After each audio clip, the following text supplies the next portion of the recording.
Now the MP34 may not be the weapon that comes to mind when you think about exciting SMGs to use with Battlefield 5's medic class, but that may be a little bit of an unfair reputation because what seems to be a very specifically tailored long range and quite boring, at least to some, SMG is actually in reality a weapon that can be set up in many different ways to benefit different kinds of playstyles. And thus in today's weapon review, we're going to be looking at the stats, the performance that the MP34 brings to the table. We're going to be looking at the specializations and upgrades available and which ones I would recommend depending on how you want to use this weapon. Of course, we're going to be talking about how this weapon performs compared to some of the other SMGs in the medic class and other weapons out there. And lastly, of course, how to get the most out of this weapon when using it on the battlefield. So we start off with the stats, as we always do.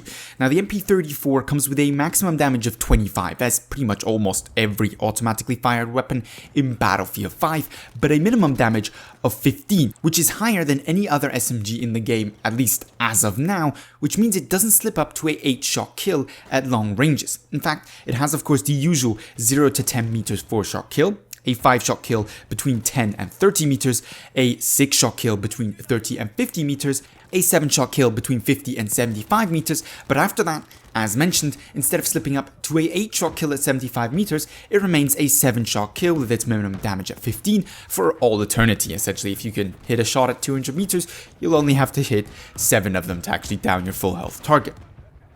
What this means in terms of bullet to kill disadvantage versus other automatic firing weapons is that while it has the same 1 bullet to kill disadvantage from 30 meters onwards, that does not actually rise up to 2 at 75 meters. Instead remains always 1 bullet to kill, essentially worse than a KE7 or an STG-44.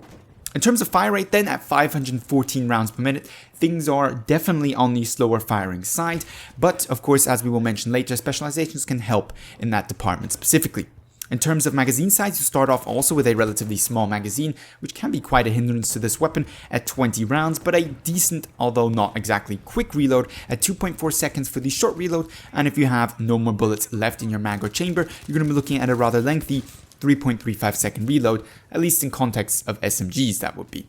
In terms of recoil then, on the vertical side at 0.48 plus 0.038 for each consecutively fired automatic shot, things are not exactly difficult to control, but at the same time, not exactly non-existent. You're going to have to work on your vertical recoil control if you want to use this weapon at very extended ranges, well, because you need to just hit quite a number of shots to actually down your target. Horizontal recoil, on the other hand, is very low, starting off at 0.2 to begin with, which is most definitely manageable at the ranges that an SMG ever will actually be effective.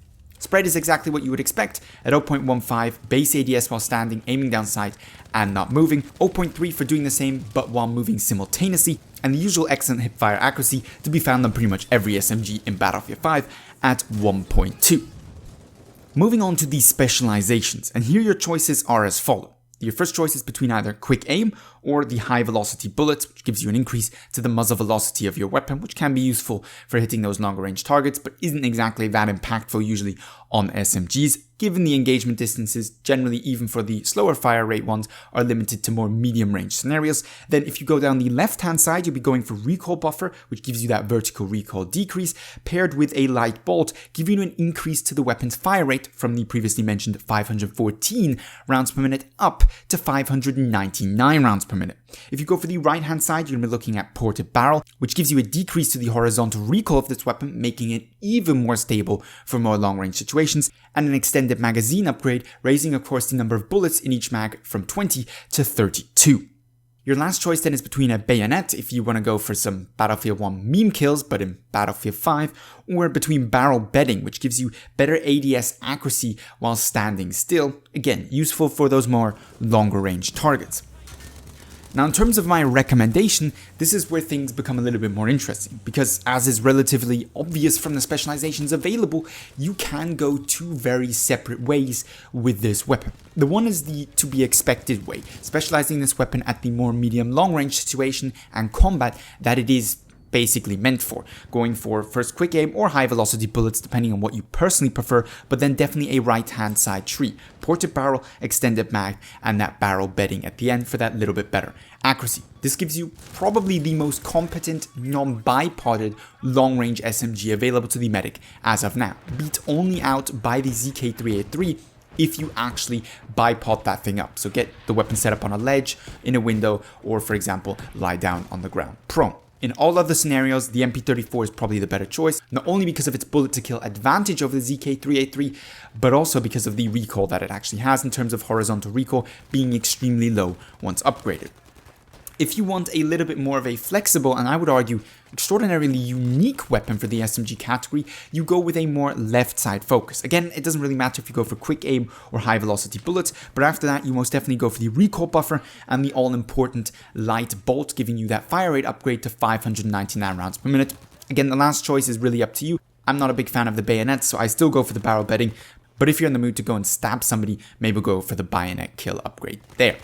The left-hand side upgrade then is very different from what the right-hand side is. It becomes essentially a highly effective medium-range weapon with a clear caveat to its strength, its magazine size, because that without its upgrade remains at 20, which is essentially in a lot of situations a 1 maximum 2 target engagement weapon, which can be difficult if you're going for a little bit more of an aggressive playstyle, which is what you would tentatively do with a weapon that can fire at 599 rounds per minute and doesn't suffer quite as badly under the bullet to kill disadvantage that every other SMG does in the game.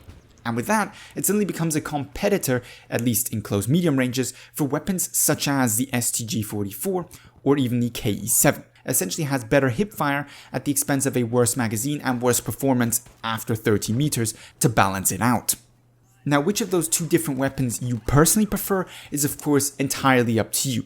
Clearly the more unique version of this weapon is the upgrade with the fire rate, because it essentially becomes what no other weapon is, whereas of course there's plenty of slow firing and more long range geared SMGs out there. For a matter of fact, the ZK3A3 shares the exact same fire rate, and there are a number of weapons very close to the 514 round per minute fire rate that the MP34 has as well. So my personal preference, definitely left hand side, and it turns it into a far more aggressive SMG, less restricted than most SMGs out there. It can put out enough damage to be relevant. At the same time, it isn't extraordinarily range limited like weapons such as the Tommy gun or Swarmy become when upgraded or focused on the more close quarter path. Actually, for a matter of fact, no matter how you upgrade them, they're never going to be extraordinarily flexible. Too much recoil on those weapons. You compare the actual recoil stats, then the MP34 is far closer to the assault rifles than it is to the rest of the SMGs. It makes for a very interesting weapon, but it is by no means the only way to run this effective. If you prefer the low fire rate model, that is absolutely another way of running this weapon.